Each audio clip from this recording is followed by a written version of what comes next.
Well, it's a loss. It's an OT loss, and it's another point for the Edmonton Oilers. They blow two-goal leads in this game. Hi, everybody. Welcome to the GCL Diesel Oil Stream post-game show right here on Edmonton Sports Talk. Tom Gazzola, Ben Thomson with you. Our game analyst, Shawn Belle, will be stopping by shortly. You can always join the conversation. We want to hear from you. 780-218-9999 is the text line number, and you can jump into the nasty chat if you're watching on YouTube. Hit that thumbs up button. The Oilers still winless in any back-to-back games so far this season. This was the third set of back-to-back so far. 0-5-1.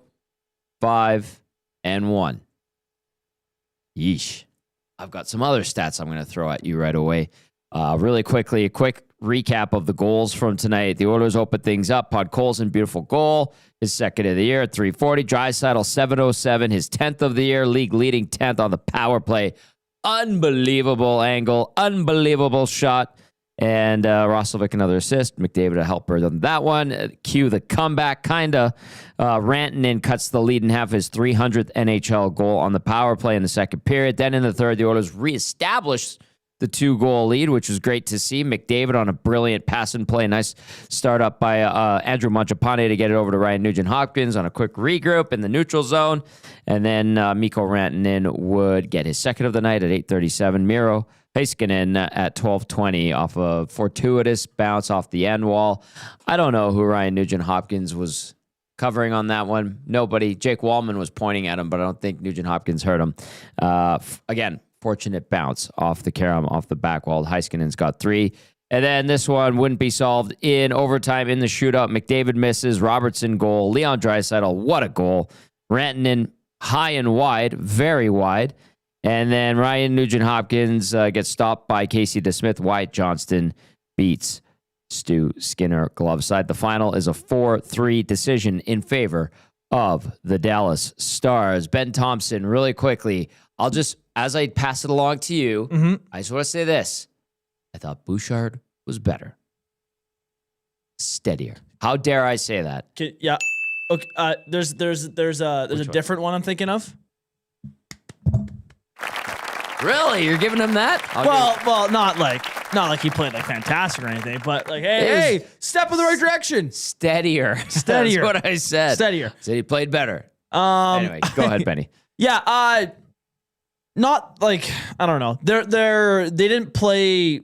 I didn't think they played too bad, but I also didn't think they played great. It was kind of just another like meh game. Like they some good moments. Yeah, some good moments. Like I thought, like I jotted down near the end of the third period. Like teams trade chances all period.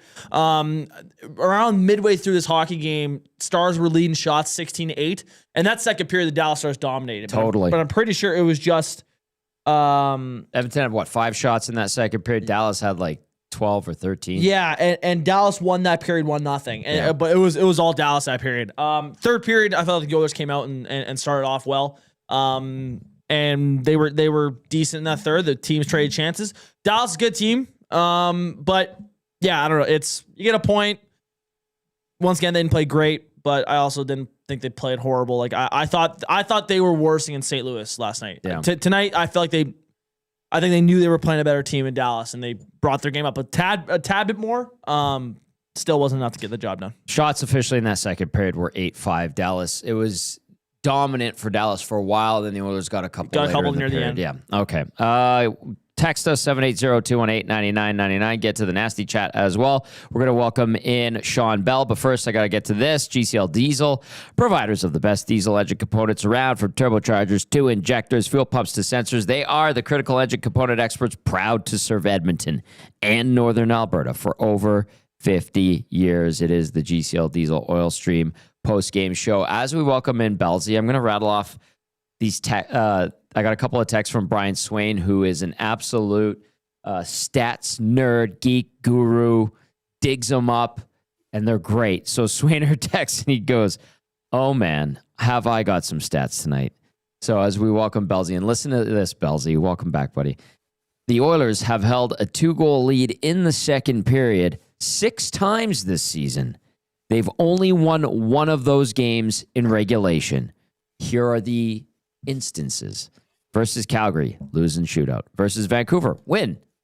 At Ottawa, win in OT. Versus New York Rangers, lose in OT. At St. Louis, losing OT or losing regulation. And then at Dallas, lose in shootout. Not good. All right, let's go to this one from Swainer as well. It says, in games that the Oilers take a 2-0 lead, they have been outscored a combined 12-4 the rest of the game. Versus Calgary, they led 2-0, outscored 3-1 the rest of the game. Versus Vancouver, they were leading 2-0, tied 1-1 the rest of the game. At New York, led 2-0, tied 0-0 the rest of the game, so no goals after that. It was 2-0 final at MSG. At Ottawa, they led 2-0, outscored 2-1 the rest of the game. At St. Louis, led 2-0, outscored 3-0 the rest of the game. At Dallas, led 2-0, outscored 3-1 the rest of the game. Belsey, I read that, I recollect and remember those games fondly because they're very fresh in all of our memories. That tells me no killer instinct. Yeah, I mean, one of our points in Game Changers was urgency. And as you're reading those stats off, you're like, where's the urgency? Like you get your 2-goal lead, you get your 3-goal lead, whatever that looks like, but then you just decide, yeah, I'm just going to turn off the engine. Like the amount of goals that they are not even goals that they're giving up, it's just the leads that they're blowing. Mm-hmm. Like that's just, to me, it just doesn't make sense. And they're lacking, some kind of resolve or something. But it's got to be frustrating. It's frustrating for fans for sure. It's frustrating for media. It's frustrating for the teams because I'm sure they want more and they want better. But it's you can't even explain this right now. I don't blame them, to be honest with you. All right, let's go to the inbox, 780-218-9999. The Oilers fall 4-3 in shootout, I should say. This one just says, Skinner sucks on breakaways. Should use Pickard in shootouts. I'm not going to dispute that he sucks on breakaways. You don't pull your ice cold goalie that's been sitting all the game. That also, I let's not act like everyone's been saying Pickard is worse than Skinner this year and hasn't been consistent. Blah blah blah. Like now we're begging for him to come in and play shootouts. Oh, that's one text that came in. I just read it. I was like, oh, okay, interesting point. Mike Morrison. That's just like the Mighty Duck stuff, man. Yeah, Julie the Cat Gaffney. But yeah, Julie the Cat. That good memory, Belsey. But in 2005, 2006, the first year of the shootout, Craig McTavish would pull his starter. He did it a few games and put, I think it was either Ty Conklin or UC Markkinen, one or the other, and he would put Mike Morrison in net. And Mike Morrison would go in for the shootout, and he won a couple of them. Just throwing curveballs everywhere. Yeah. Actually, when I used to play against Calgary's farm team, they would put all defensemen in, and they would win a ton of shootouts. Really? Yeah. Why? How? Outside of just they scored. Those defensemen are wily. That's why. Okay. Interesting. Yeah. I think Sebastian Cossa won going in for a shootout. Really? Last year. Yeah. His first NHL win. Huh.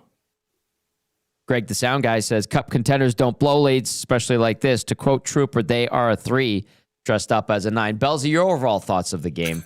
I know we talked about killer instinct and lack thereof after Swainer's stats, but I mean, second half of back-to-back, a much better Dallas team than St. Louis. Is this more positive than negative or vice versa? Well, I think that their effort level came up a tad.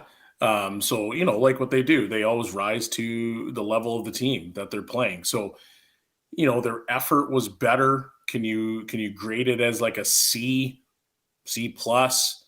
Probably because, they got out to a lead, but then once they got that lead, like they kind of were just backpedaling. They were reeling because Dallas was taking it to them. In the second period, Dallas was all over them.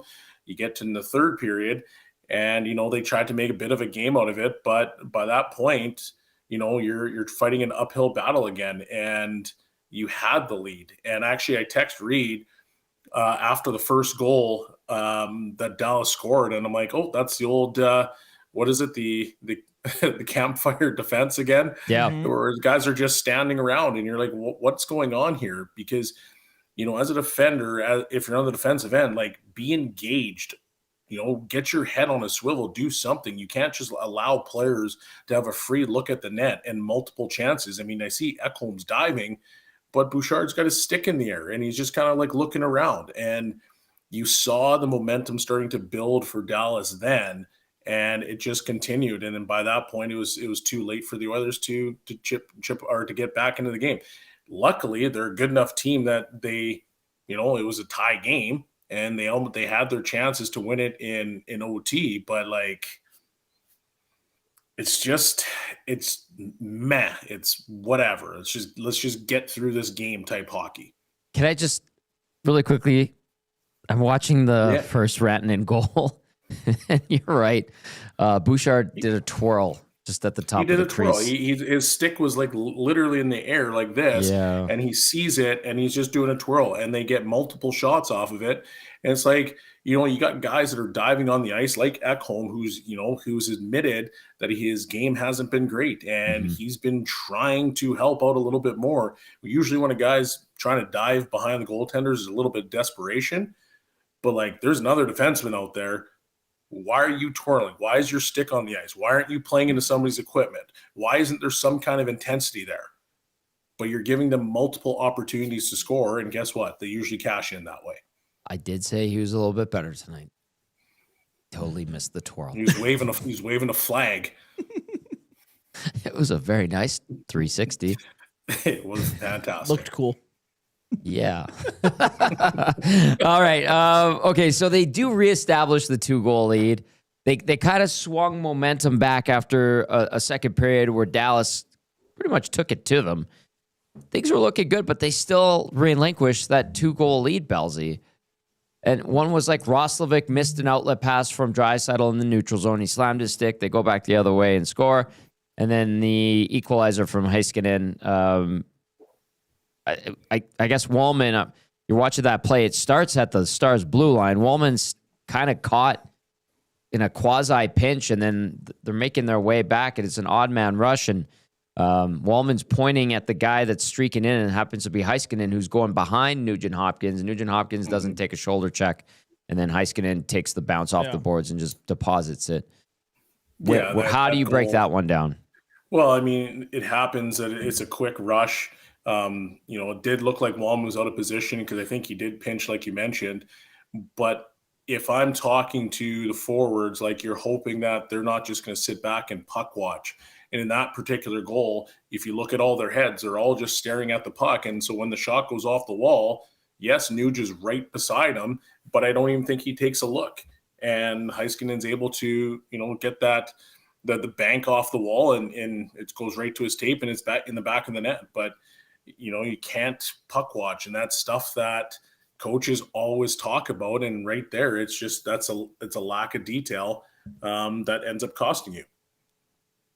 Okay, I have seen proper English, not I seen, just to make sure people understand. We had this conversation on the Hangout this morning. Okay. I have seen a lot of messages in the nasty chat disparaging Stu Skinner tonight.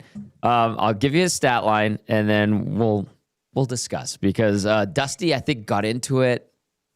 Yeah, he was diffused, on Twitter with some guys. It was pretty stupid, all of it. But someone went at him for saying, why didn't Bouchard pick up his guy on the final goal last night? Yeah. And then other people were like, why aren't you blaming Pickard? When why would that be his fault anyway? Yeah. Devolved into a threat of stupidity. Yes. Which Dusty, I think, stayed out of, thank God, because he's smart and he knows better. Stu Skinner, the average people are going to be like 889, sub 900. Correct. Yes. Not great on breakaways. Also correct. Yes. How was he? How would you evaluate, in your opinion, Sean? Excuse me. He was okay. I don't think he did anything great. I don't think he did anything bad. When you look at the goals that were scored, like we just talked about the one, well, you got a defenseman doing a pirouette in front of the net. There's multiple chances. He's kind of down and out in his positioning. It's a tough goal to give up. You've got the one that kicks off the wall it's a bang bang play, Heiskin in, like that's usually going to go in the back of the net. So like you can't really fault him for that. That is a situation where a guy's got to pick him up. He's got to get his head on a swivel. He's got a shoulder check, do something, have some communication, which Wallman was doing. Unfortunately, it just wasn't listened to, and it ends up in the back of your net. So, for me, 2 of the 3 goals that were scored on regulation, it's tough to pin it on Skinner because there was other factors that could have probably led to those goals not going in. The breakaway goals, I mean, like that Robertson shot that he pulls that thing and he just roofs it in a hurry. Like that's just a really nice shot. I didn't like the first Rantanen one, to be honest with you, but it is Mikko Rantanen. Or pardon me, the second Rantanen one. It is Mikko Rantanen. The second and Rantanen one, it's you maybe want that one back. So, of the 3 goals, you're, what is that, 66%, 66.66666667%. Yeah, I'm seeing a bunch, like, some people in the chat responding to what we were talking about. And would Carmen Gill says, would like one big save would have been nice. And of course, 100%, but you can't blame all of tonight's loss on Stu. This goal was multiple different ways. This is one not just exactly. There's a whole lot more things to be pissed off about and blame his loss on than just Stu not being able to make the big save. He didn't lose them the game today. This is not a Stuart Skinner letting in 3 softies and the Oilers lose because Stuart Skinner couldn't stop a beach ball.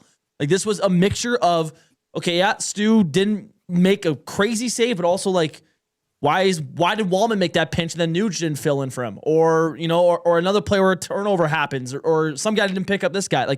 All this stuff is factoring into what's happening and why the Oilers are losing. It can't just be one guy. So I don't know. People always talk about cliche. Sorry, go ahead. No, I was just gonna say, people were blaming Stu last night, which is hilarious, but it's not gonna go away. The Stu / Pickett aren't good enough. And listen, man, until somebody wins a Stanley Cup that's not named Pickett or Skinner, we're going to keep having these stupid arguments. Yeah, I mean, we're having the arguments, but I mean, the reality of the situation is they haven't been good enough. And so I understand the comments, but at the same time, you go out and you say, hey, Stuart Skinner hasn't been good enough or Calvin Pickard hasn't been good enough, you better then say the team hasn't been good enough. Or you better then say, hey, Ryan Nugent-Hopkins should have had that back check, which would have negated that goal. Then you have to say that Bouchard doing pirouettes in front of the net probably shouldn't be doing that. You have to, if you're going to say from, hey, column A, this is what it is, then you better accept column B and you better accept column C if you're being impartial to what's going on with this hockey team. Because there's multiple things that are costing them victories, and it's not just goaltending. And I haven't defended the goaltending not once. Not sitting here defending anything. I'm just saying, if you want to take from column A, you better be ready to take from column B and C and D. That's all I'm saying. Not gonna lie, I kind of brought that up to stir it up, and it worked. Oh yeah, it's great. It's all good. I'm just I basically trolling the chat, to be honest with you,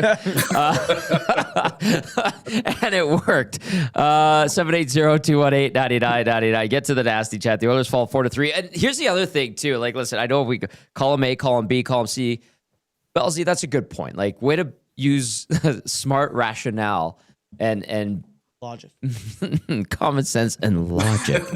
I appreciate that. I am also here for the arguments and the craziness. That's why I love doing this show. It's so much fun. The Oilers again can't get over the 3-goal threshold offensively. To me, I'm worried about that. I will give people no clue, and is I've been egging him on in the nasty chat a little bit. No Clue has been saying, you need that one save, that one extra save. I agree with that argument, to be honest with you. That's the difference between a win is that one save. And, I rag on, the expected saves or goals expected above that, all that. it's basically, did you get that one save on a nightly basis or did you not get that one save on a nightly basis? A lot of times the Oilers aren't getting that save. That's a fair argument. However, they're also not giving their guys a lot of run support, and their guys being their goaltenders. Yep. They are a 3-goal team right now. They've scored more than 3 goals twice this season. We're 15 games in, guys. Not good enough, especially when you're not sure both your goalies can hold the other team to 2 on a nightly basis at this point. They're okay, as Belsey, you described them to be, but you're not sure if they're going to be able to hold them to 2 or less. And if you're only scoring 3, it's dicey, and they're losing these battles. Yeah, Go ahead, whoever wants to. They're not outscoring their problems, and they're constantly taking their foot off the gas. They get those 2 goals, and then what we've seen in the last 2 games is they're just like, okay, we're going to take our foot off the gas pedal. And by the time that they realize the other team just keeps playing, well, it's too late. So, maybe just keep playing for a full 60. And it sounds cliche, but coaches always say, well, you got to compete for 60, right? Like all those interviews that you hear that people chirp about hockey players, like, we got to compete for 60 and we got to get pucks in deep and blah, blah, blah. Well, those are all true things. Why? Because if you have a turnover at a blue line, usually that leads to an odd man rush. Odd man rushes are a bad thing right now because the likelihood of you scoring a goal goes up significantly on odd man rushes. If you're not going to defend your house and you're not going to make it hard for opposing teams and you give up stuff for free, well, those are backbreakers to teams. And what you're seeing from the Oilers is all of those things. So sounds cliche, but the reality is that's what's killing the Oilers. And when it comes to the offensive side, well, it's too many missed opportunities. It's, there was one, early, I think was it in the first or second period, there was the power play. The Oilers were moving the puck all around. Connor gets a puck, I believe, from Nugent Hopkins, kind of rolling over the top of the circle. And he has the ability to shoot the puck, but he doesn't shoot it. He decides to try to take it and go to his backhand, and it gets stopped. Oh, but if he shoots this puck, when you see him get the puck, he's got an absolute massive hole that he can rip that puck into, and he probably scores with his shot. But instead of just shooting the puck, he goes in and tries to make a move, and no goal gets dumped down, and that's the end of the power play. So it's those things. It's scoring habits, and it's making sure you're taking what's given to you, not trying to overcompensate because you're fighting it a little bit right now. Interestingly enough, thank you, Rod Sawacki. I'm looking in the nasty chat. I might have lost it. There's so many texts coming in. I love it. Keep it coming. Rod Sawacki pointed out, this is the first time in years that the Oilers are tied for first in the Pacific in November. That's a great point. With the loser point, a.k.a. the Bettman point, they are now tied for first temporarily. We'll see what happens. Tonight. Yeah, exactly. They are tied with Seattle at 16 points. Granted, the Kraken have 3 games in hand. Yeah, the Pacific's been brutal to start this year. It really has. It's been by far the worst division in the NHL. But it is. Hey, take the small W's where you can, Oilers fans. Hey, there's a silver lining there. I see it. Let's take it. And I'm okay with that because we've had too many October and Novembers of late where we're just like, what the hell is wrong with this garbage ass team? Blah, blah, blah. They're not garbage ass right now, so to speak. They're just kind of They're just ho-hum. Exactly. Kind of barf in the mouth. Yeah. It's all like they're okay. I don't know. Like you said, Belsey, right, like it's just right now, the Oilers, when their goaltending hasn't came up strong, they've usually been able to outscore their problems. But their scoring right now isn't going at the clip that they usually are, where they're a team that could explode for 6 goals a night. And they have, twice this season? Or 5+ goals twice this season? It's a mixture of their goaltending isn't elite. Like, I don't think anyone here is arguing that the Oilers' goaltending is superb. Like we, I is think not. we can all acknowledge that if there is an available upgrade on the market that makes sense for the Oilers, you probably go do it. Like there's, I don't think anyone's arguing that. No, I will not argue that ever again. This was the make it or break it, and we're a month in, and it's like, yeah. And so, with that being the case, and Stu and Pickard are giving you the performance that they have this year, they're currently are not scoring at a rate that would outdo their problems. So one of them needs to improve, either your scoring or your goaltending. I have a higher belief that their scoring will improve, and this will fix the 1-goal losses and the failed leads that they've had over the past couple games. But you're kind of getting what you're paid for with Stu. He's making, what is he making? Under $3 million or something? Yeah, what is it? Something like that. 2.6. Yeah. Once again, we're not defending Stu saying he's an elite goaltender. He's not. But let's also not trash on him as hard as some people are, because he isn't bad either. Like he was all right tonight again. It just kind of is what it is. That's my rant. Yeah. Thank you. Yeah. Thanks for letting me speak. Isn't he growing before our very eyes on this fine station? Growing. Look at our young boy growing, blossoming into a man. Good job, Benny Thompson. 7 meatball sub from Subway. Oh, you took that thing down. All right, 780-218-9999. Getting to the nasty chat as well. Lots to discuss. The Oilers fall 4-3 in the shootout to the Dallas Stars. They can't win in back-to-back games. They've had 6 of them. They're 0-5-1. They've been on the road a ton. They come home to face the Avalanche, who are winning right now over Tampa. Benny Thompson, you hit that parlay. Ooh-wee. Wait, which one? I think it was the partner parlay on the lock shop. Oh, yeah, with the Ducks, Avs, and Mammoth. Mammoth won. Avs are they tied? They were up 3-1. They were up. Oh, they're up 3-1, and then Ducks are up. There you go. Keep it rocking, baby. Let's go. Let's go to Brother Morgs here. Belsey says the Oilers are, quote unquote, Boston Bruinsing their way through the first part of the season. They're banking these Bettman points early. If and when the Oils start winning games in regulation, those early season points will really help. Roslovic, more like Boslovic. And it's not an itch at the end, it's an ick. Yeah. Roslovic, Boslovic. There we go. I know a couple people have mispronounced it, but just to clarify, it's Roslovic. It's no Ritz-Kovian, though. That was an interesting last name. Yeah.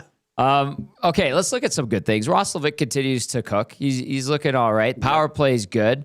Anything else really stood out to you in a positive way? Because you can't just dump on this team and not give them some flowers for a few things here and there. They did pick up a point for crying out loud. Some of their playmaking was actually pretty good. Their line combinations are starting to look a little bit better. I actually don't mind that second line with Roslovic, Draisaitl, and Podkolzin. I would like to see. I like Podkolzin. I like his work ethic. I like what he does, but I'd kind of like to see somebody else with maybe a tad more skill in that particular spot. Who is that? I don't have the answer to that right now, but I don't mind that line. There's a little bit of everything. McDavid's line with Nugent Hopkins and Mangiapane. You know that Mangiapane is probably going to get moved off that line once Hyman comes back. So he's been good. He's been good too, right? But he's going to now help bolster that third line. So I do see, Hyman's return is going to help the Oilers big time. Put some guys back into the right spots. Like, does Mangiapane now become the left winger for Draisaitl with Roslovic? Does Podkolzin stay? Does he go down the third line? Guys will start to slot kind of into the right spots, and you'll see a deeper Oiler lineup because you're still missing Janmark. You're still missing, obviously, Hyman. Like, there's some guys that are out that are going to come back and, make a difference in the lineup. So there's some good things cooking with that. Their transition game was okay. I thought it's better than it has been in recent games. So there is stuff that you can build upon, and I think the effort level and this is going to sound crazy because they lost, but the effort level today versus what it was yesterday was actually a lot better. So hopefully they can continue to build upon that and, start to really piece together their game. I don't think that's a crazy statement. I mean, despite people, they lost, so people automatically be like, well, they're a garbage day, so you shouldn't even be saying that. But their effort was better today than it was yesterday. Yeah. Okay, let's go to this. Text says, after the Oilers' second goal, they only had one shot in a 20-minute span. On so many levels, they can never play a consistent game with consistent pressure. I also think that's a fair statement. They struggle with, maintaining momentum. There was that one shift Dallas had. What did they clock them at? Like a minute 20? Yeah, a minute 20 or something. Yeah. That was crazy. With offensive zone time and puck possession, and the Oilers were just bagged. That top line for Dallas, Robertson, Johnston, Ranton, had a night. And that was out against, which line was out there for the Oilers on that shift? Was it the Henrique line? Yeah, I think, yeah. Yep. That rings a bell. Yeah. So, I mean, that texter, that's a good point. I'm with you on that. Let's go to the Stanley in YYC. Stanley says, the Oilers have only played in 3 shootout games since the start of the 24-25 season. 1 last season, 2 this season, all losses. The Oilers have scored on 2 of 14 shots and have given up 6 of 14. Draisaitl is the only Oiler to score in the shootout this calendar year. Stanley in YYC. I mean, yeah, those are stats and facts. Yeah. Can you be strategically better, Belzy, as a coach at shootouts? Do you work on shootouts? Do you give guys fun time at the end of practice? I think everybody does a little bit of fun time, but it's hard to argue with the guys that they're putting out. I mean, what are you going to say if they take out McDavid and they put in Frederick? Well, that would be a calamity. What are you going to say? Right? Don't do that. That's stupid. That's the thing. So yeah, you haven't been winning all of your shootouts and your goals haven't gone in, but you trust your best players, and that's McDavid, Draisaitl, and Nugent Hopkins. So yeah, put them out and you win or die with them. Would you have swapped Roslovic for Nugent Hopkins in this shootout? My dad texted me right away as soon as he goes, why was Roslovic in there for Nugent? You die like you said, Belzy. You live and die by your top guys, right? I understand Roslovic has had a great game and has been great the past, we're getting to. He could be number 4. Yep. No problem. That's actually the guy I would have, you demand him, he goes 4. But it's always been McDavid, Dry, Nuge. And it's not like they were bad tonight. Like they were, I didn't think they were fantastic, but they weren't horrible. So, and they have obviously elite skills. So to me, you live and die by those top 3. And if it gets later on in the shootout, it's a good thing that Roslovic hot, because then he would have gone 4. That's a good point. Let's go to this text. It says, I want Skinner to be the guy so badly. He's a hometown kid. He has some flashes, but the clock is ticking on the Oilers' contending window. I think Skinner would be a fantastic number 2 that can handle 30 games per year, and I'm not blaming this game on Skinner. The team let him down, just contributing to the current conversation. Fair point. Yeah, that's fair point. Yeah. Do we have post-game audio yet? I have Knobloch. All right. Do you want to hear from Coach Knobloch? Belzy, you got some time to stick around for a bit? Yeah, you can stick around for Knobloch. Excellent. All right. Here's Chris Knobloch following Edmonton's 4-3 loss in the shootout in Dallas. You're seeing that has caused other teams to come back, or what's kind of your assessment on that area of the game? Yeah, it's difficult to handle that. We've in the third period, we got 3 chances, which you would think that would be on the goalie, that you give up 2 goals on 3 chances, but that's not what I'm saying. Is just the type of chances where we lose focus, lose responsibilities, and letting them in a position to make a good play, where it's one thing if the opposition's making good plays and beating your coverage, but we're just making mistakes where we're giving them opportunities. Ryan was saying that it does feel like you guys are making progress in little areas game by game. Do you see that as well? Yeah, I do.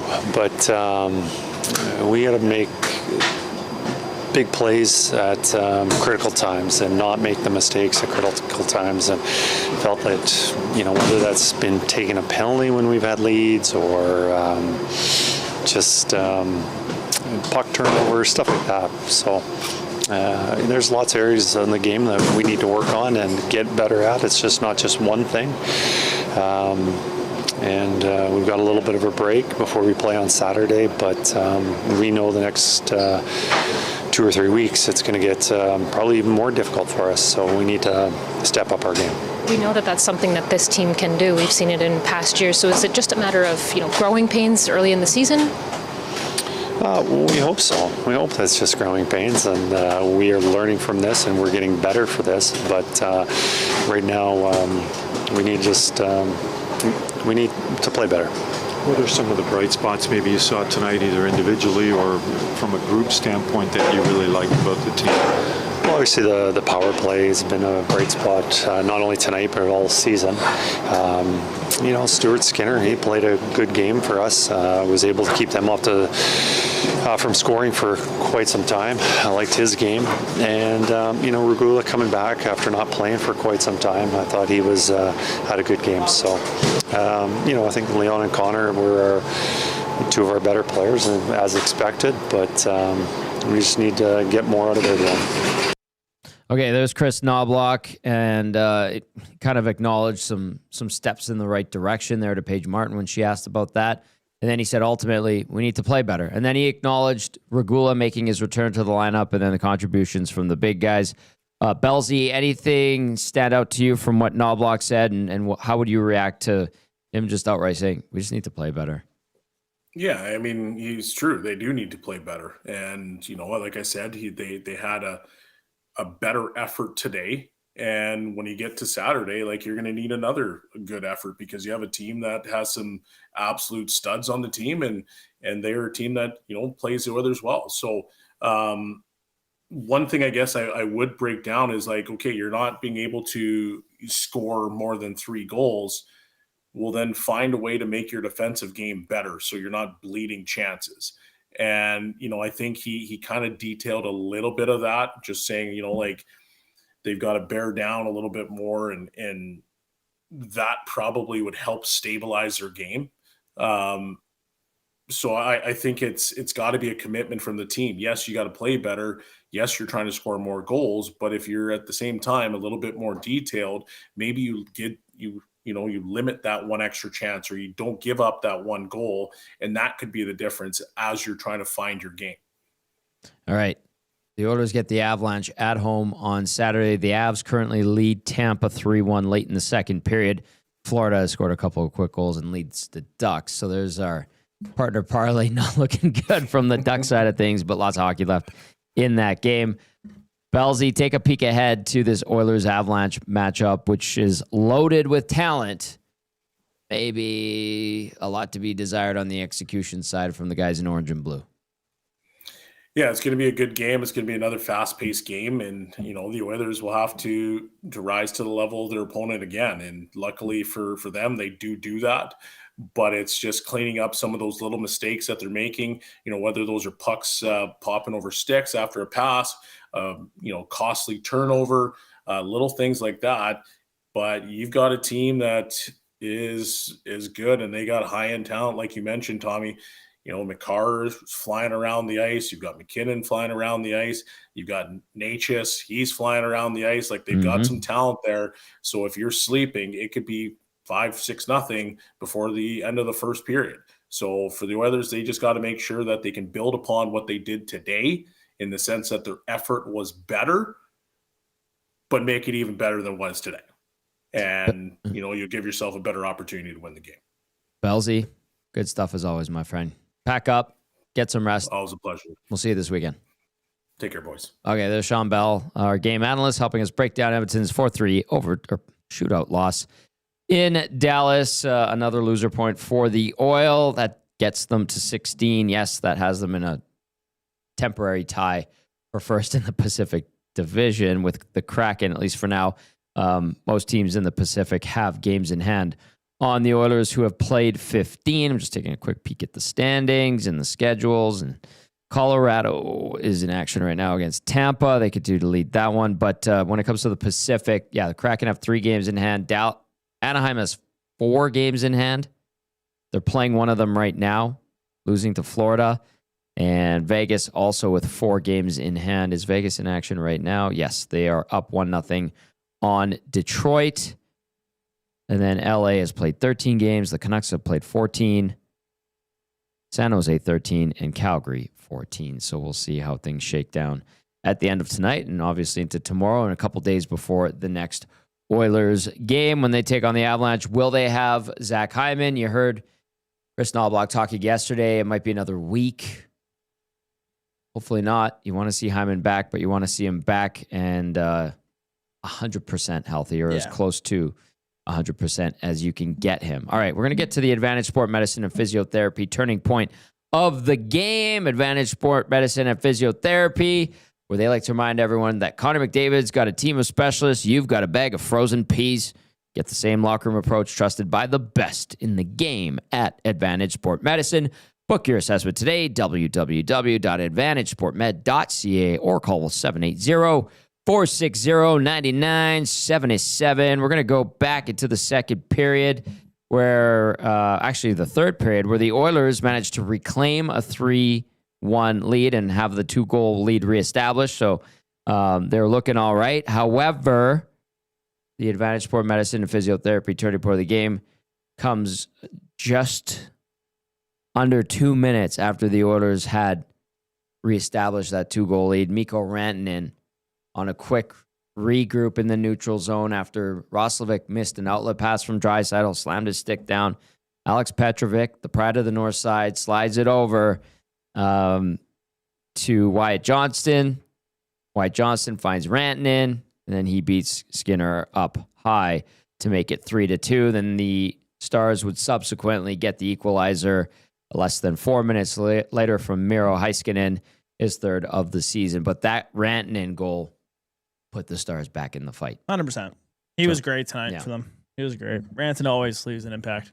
300th career goal tonight from Rantanen and 301. So there you go. There's the Advanced Sport Medicine and Physiotherapy turning point of the game. Rantanen's second goal of the night. All right, you can text us 780-218-9999. Nasty chat, do your thing. I'm going to read a couple of texts really quickly. We'll go back inside the Oilers locker room. We're going to hear from Ryan Nugent-Hopkins. Jace texting in. Jace says, fourth line plays 6 minutes, but, quote unquote, we need more, as Knobloch said. Hard to do that with that ice time. Maybe we can dress 9 forwards, 8 defensemen, and 3 goalies, 1 per period. Then we can see which goalie is locked in and play them in the shootout.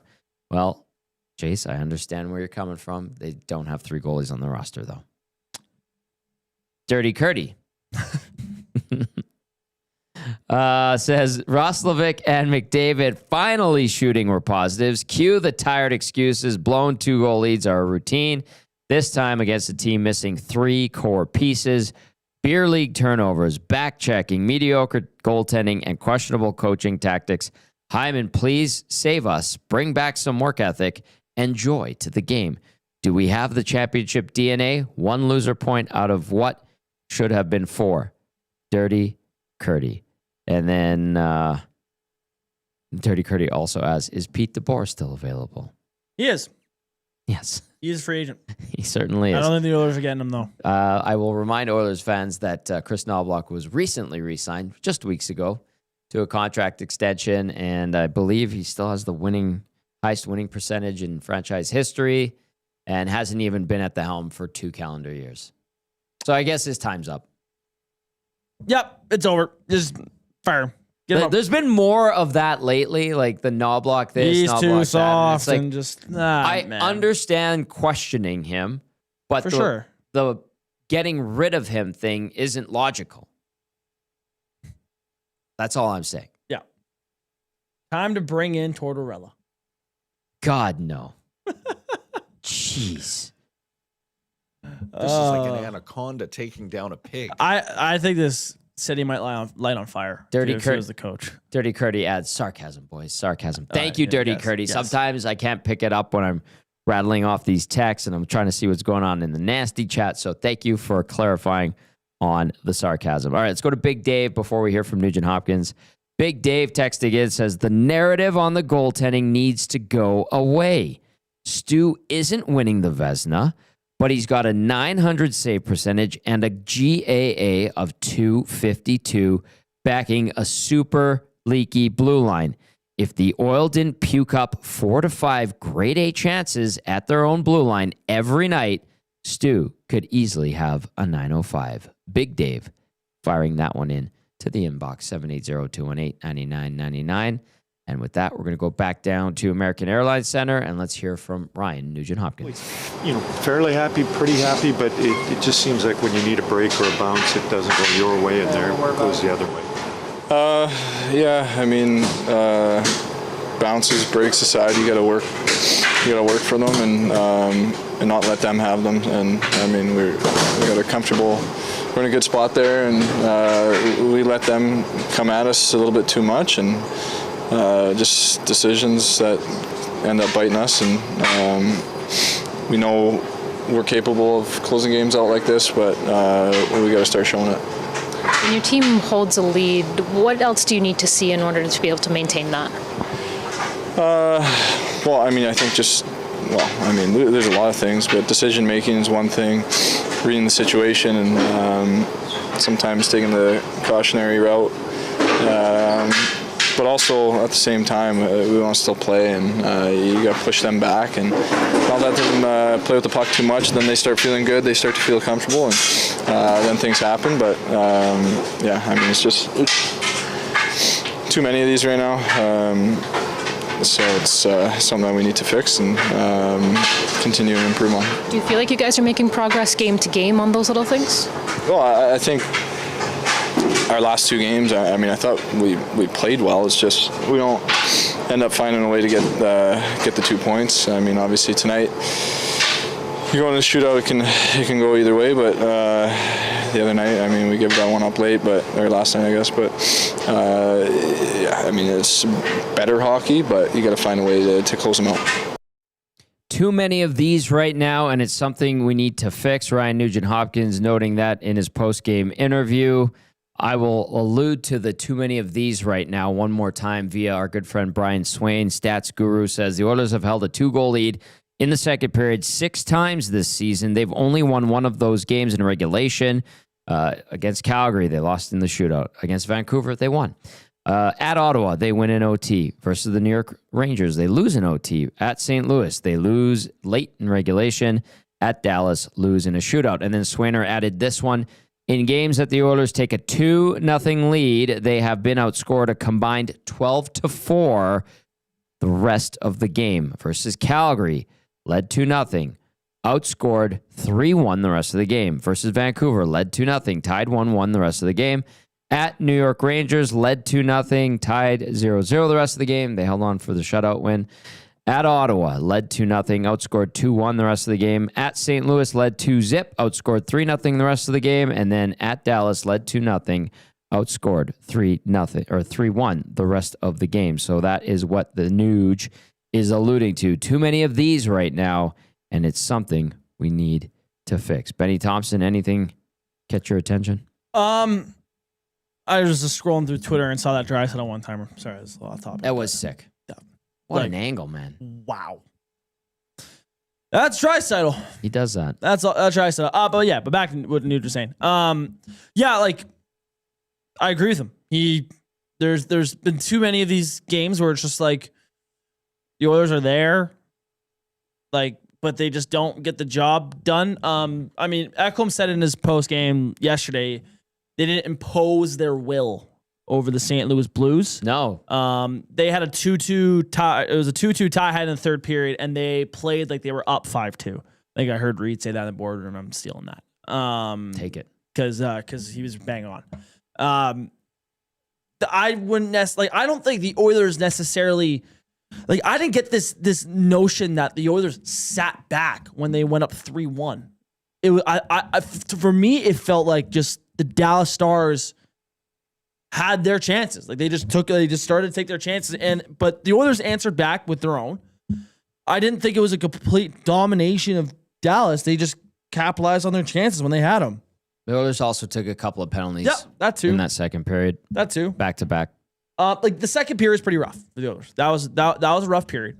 But I think if you look at the first and third, like to me it was a pretty even game for both sides. Like both teams had their momentum swings and everything. And I will say it was kind of entertaining. It was. It had some good moments. in it. I'm not that mad about tonight's game because I was entertained. I was like, oh, that was a nice player. There's stuff going on, penalties. Bishop was running around hitting guys, and at least Frederick stood up for a teammate. That was cool. He did. That was cool. That was. He still leaves a lot to be desired, but he did. Let me find the positives out of him for just. You just did. That was great. That was. Wait a second. Hey, there he is. Hey, you defended a guy against Liam Bishop. Good Thank job. you. That's what you need to do. Do we want to break down like ice time a little bit? Because I'm seeing. Go for it. Like, so fourth line, Philp, 6:28 tonight.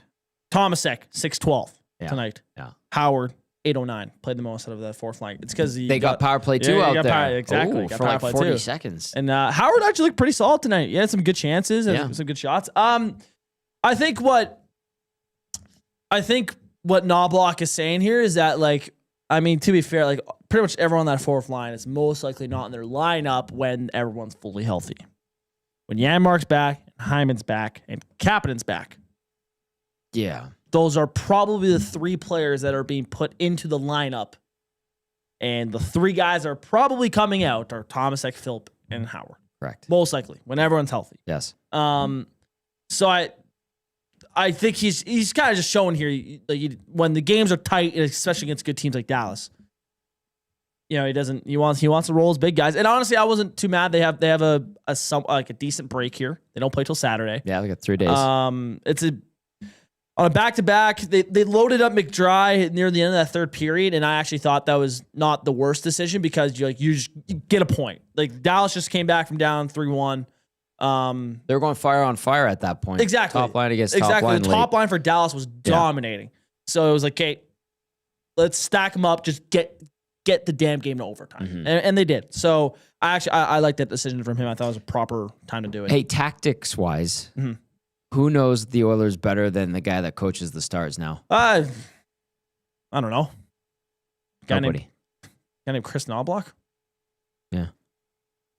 Outside of him, it's Gully. Yeah. Oh, yeah. Oh, hey, how about that? Yeah. That's a damn good point. Yep. And I mean, Gully's a good coach too. And yeah, he knows those players damn well after coaching them to having one of the best power plays of all time. That's still red hot. Oh, yes. Even with Gully gone, which is good.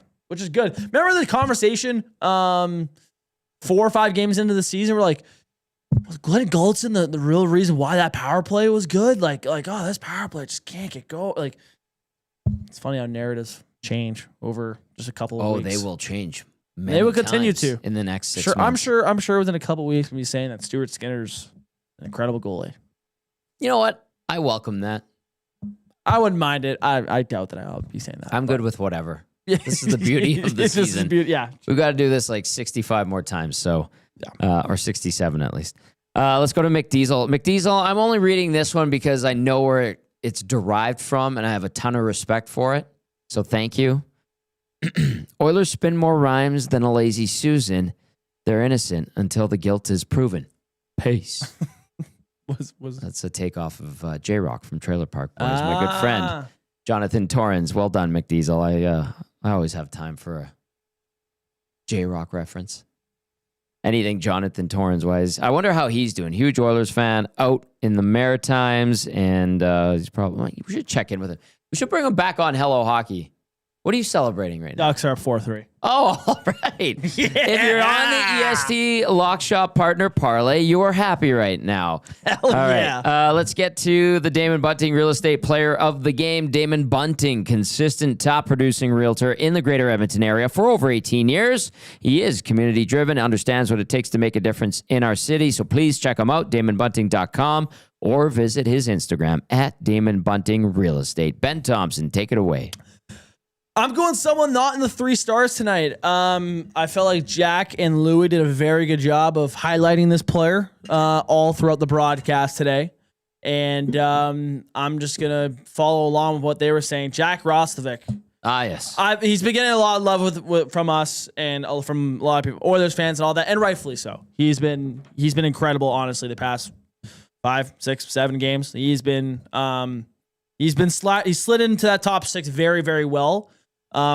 Like I've mentioned in previous shows, the scouting report was he's good for 10 and then falls asleep for 10. He's good for 10. So I hope this maintains throughout the entire season. But he honestly was probably the best forward for the Oilers tonight. Like he's very good. That play he made was brilliant. Like, yeah, the one-handed pass, the pause while shaking off Harley, the power play pass he made to Draisaitl. Like, I love the fact that like he wasn't just trying to get the puck off his stick because he had it in the slot. He knew Draisaitl was in the corner and knew that he could score from there. Like that's the crazy part about the skill set of what Draisaitl has, and then also Roslovic for a new guy recognizing that, going, he can score from there. I'm feeding him. As soon as I get this puck, I'm feeding him. And sure enough, like, just another very, very solid game for Roslovic. If he continues this, with Hyman coming back and everything, this top 6 is starting to round up pretty well when they are playing their game. So, yeah, that's my David Bunting player of the game today. It's Jack Roslovic. Very good choice. How dare you gloss over him missing the outlet pass from Draisaitl leading to the second rent? I'm kidding. I'm throwing the blinders on. I'm just doing that to be that guy. He's the golden boy. He's playing well right now. He's playing well right now. Yeah, he is. All right, let's go to this text. Says, it's almost like people forget the opponents are allowed to try to win. Sometimes you need that text. Man. Like, yeah. I didn't think the Oilers like blew it tonight. I don't think they obviously they had a 3-1 lead. Of course, they blew it. 100. Okay, I guess from score perspective, yes. Yeah. But Dallas is a good team, and they came back and they. I'm trying to figure out a way to say this. They dictated the play as well. The teams traded chances. They capitalized on more than the Oilers did near the end of that game. They eventually tied it up. Yeah, the Oilers weren't that bad tonight. Okay. A step from last night, but still would love to see them be better. Couple texts here to close things out. I'm laughing. Some of these texts are hilarious. Norman at Combine has a sub recommendation for you. He says to go visit them at River Cree. Oh. Legit. He had one tonight. A sub recommendation. Yeah. I mean, I like my meatball sub today from Subway. That was pretty good. AB Poker Inc. sent this one in. Kane better than Frederick. Brown better than Frederick. Perry better than Frederick. As of right now, I don't disagree with you. Can't disagree with that. Yeah. Minimal impact from Trent Frederick. Yeah, 100%. I was not a fan of that 8-year contract that they gave him from day one. That's a lot of term to give to a guy that hasn't proved to you that he's a good enough player to earn that money. He didn't prove it to you. I understand he was hurt in the playoffs last year, but he did not. There was not even a glimmer of like, oh, that's a player. There wasn't even a sign of that throughout the entire playoff run. So I was always against that signing. You don't give that type of money for a guy that hasn't shown you that he can do it for your organization, I should say. But here we are. This is what they're stuck with. So better make the most of it. I'm going to go to a regular texter to wrap things up, and it's from Coach Mike, who normally goes with questions, and they're really good, well thought out ones. Coach Mike isn't happy right now. Coach Mike says, he's making a statement. Having 2-goal leads is the Oilers' kryptonite this season. I guess take the point, try to work out the kinks in practice, and be ready for Saturday. He also adds Seinfeld memes, which I can appreciate. Says, you just don't know how to hold the reservation. And he changes it to, well, he says, they know how to take the lead. They just don't know how to hold the lead. He crosses it out and says, see, you know how to take a 2-goal lead. You just don't know how to hold a 2-goal lead. And that, of course, was when Jerry had reserved a vehicle at the airport and they had given it away and said, we don't have any vehicles for you. And he said, I had a reservation. I never watched that. Didn't hold the reservation. Great show. I've heard great things. I mean, it's been almost wrapped up for 30 years. It ended in 98. There's some old references in there that younger generations might not get, but the premise is, and some of the stuff that came out of it was brilliant. My one buddy just finished it, I'm pretty sure. Yeah. Well, I appreciate him digging into it. Great show. Great show. I was still pretty young when it ended. Yeah. I'm an old man now. Anyway. All right, Benny. Saturday night, can they take a 2-goal lead and hold a 2-goal lead? I guess it's a positive that they can take a 2-goal lead. There's that. Yeah. The Oilers aren't getting killed every night. They have shown that they can play well. I'm excited. I'm excited for Saturday. It should be a fun game. To me, the Oilers are always geared up to play the Colorado Avalanche because McKinnon and Makar, it's at home. I love these games. 8 o'clock Saturday night. Like, this is a game I'm actually really, really excited to watch. It'll be fun. Because it's two dynamic teams. Colorado obviously has had a better start than Edmonton, but in just terms of the way that the teams are built, they're actually pretty similar. Yeah. And so it's always just a fun game between the two. I don't think I've ever watched a Colorado Oilers game that was boring. Maybe game 3 of the Oilers. Game 2 of the Oilers Colorado series in 2022. The Oilers lost 3-0. Josh Manson, I believe, with the game winner to make it 1-0 in the second period. And that was a boring game. Outside of that, usually.